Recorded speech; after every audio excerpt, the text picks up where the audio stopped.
Hello, y'all. I'm Anthony Nelson. Today I'm going to talk about the Seven Years' War.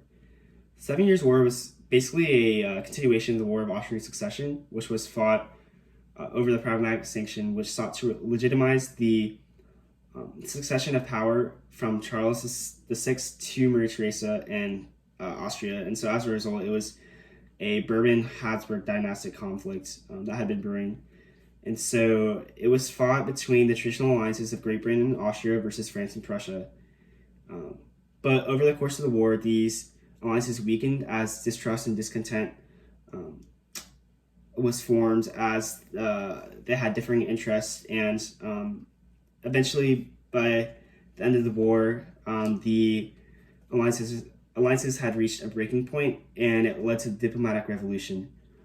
Additionally, the Treaty of Aix-la-Chapelle in 1748 gave the land of Silesia to the Prussians from the Austrians, and so that was kind of the precursor and focal point of the following war, which is the 7 Years' War. And so, as I said before, the diplomatic revolution was caused by the um, growing competition between the French and British in their colonial empires, as well as the dispute between the land of Silesia between the Prussians and the Austrians. And so the diplomatic revolution really started when after the Convention of Westminster, which was an agreement between the British and the Prussians to protect the land of Hanover of the British, and it formed an alliance to protect against invasion in Hanover and Prussia, because Hanover was just west. It was adjacent to the Prussian Empire. So they wanted to protect against an invasion from France and Central European powers like Austria, as well as Eastern European powers like Russia. And so they wanted to protect each other from invasion, and so they formed an alliance. And as a result, they betrayed their alliances with Russia, or the British betrayed their alliance with Russia, and the Prussians betrayed their alliance with the British, or sorry, the French. And so, because of this betrayal, the Russians and the French were concerned about the rising power of the British and the Prussians, and so they formed an alliance with Austria to prevent further invasion and stop the power of the Prussians. And so that was that was the first Treaty of Versailles.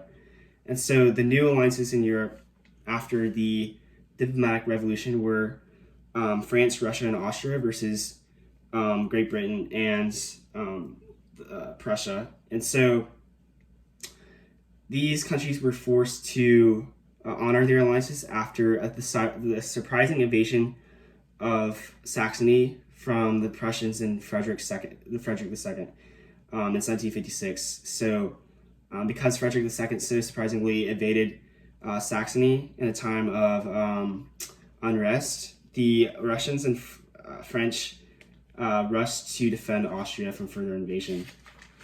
And so, at the start of the war, Frederick II had initial success, once again in invading Saxony and also in Rossbach and Leuthen in 1757. But due to his strategic position, which was kind of surrounded by these European powers, and his small army size, which was outnumbered 15-1, he was kind of held back from having any more success. And so eventually the Russians took control of Berlin multiple times, like in 1760. And the Prussians were mainly cornered, but they got a miracle eventually with the miracle of the House of Brandenburg, where Tsarina Elizabeth of Russia was replaced after her death in 1762 by Tsar Peter III, who was a major supporter and secret fan of Frederick II of Prussia. So he withdrew his forces from Prussia and gave back some of Frederick's Eastern European territory. And as a result, it turned the tide of the war. And couple that with the Earl of Bute reconciling with France and Britain, the aggression stopped or the aggression halted towards the Prussians, since they were and it turned the tide of the war in favor of the Prussians, and the aggression stopped towards them.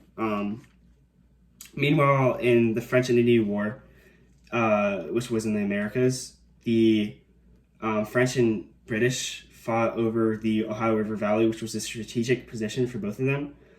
For the French, it connected the Louisiana territory with the Canadian territory, and for the British, it was a great opportunity for settlement and trade, as well as protection for the 13 colonies.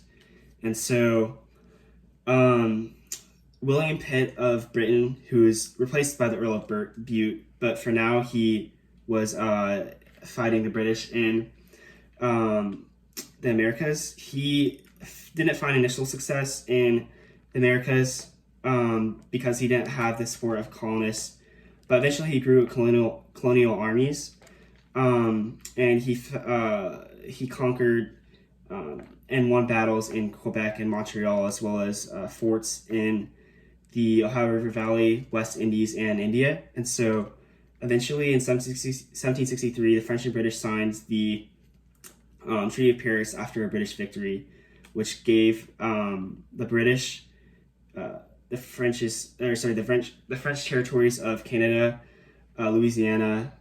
They also gained some territory in the West Indies and India. And so as a result, the British became the dominant power of Europe that they had coveted for so long, due to their naval empire, as well as these new trade routes through the Americas and India, and the resources that they gained from them. And 3 days later, the Treaty of Hubertsburg was signed between the Russians, the Prussians, and the Austrians. And so the Prussians came out of it unscathed, and actually they were able to retain their territory of Silesia, as well as they received zero punishment for their invasion of Saxony, and the whole of Europe was returned to its previous boundaries after the Treaty of Aix-la-Chapelle. And so as a result, the Prussians were able to become a major power, as well as the British and the Russians, as I mentioned before. And another effect of the war was the kind of the downfall of the French, because it was kind of a precursor of the French Revolution, as the French monarchy spent so much on the war effort, and they lost a lot of their colonial resources and power, as well as Austria, which was unable to halt the Prussian advances in Europe. So they lost a lot of their power and influence, as well as Spain, because they lost some of their power in the Americas with Florida. But yeah, that was the 7 Years' War.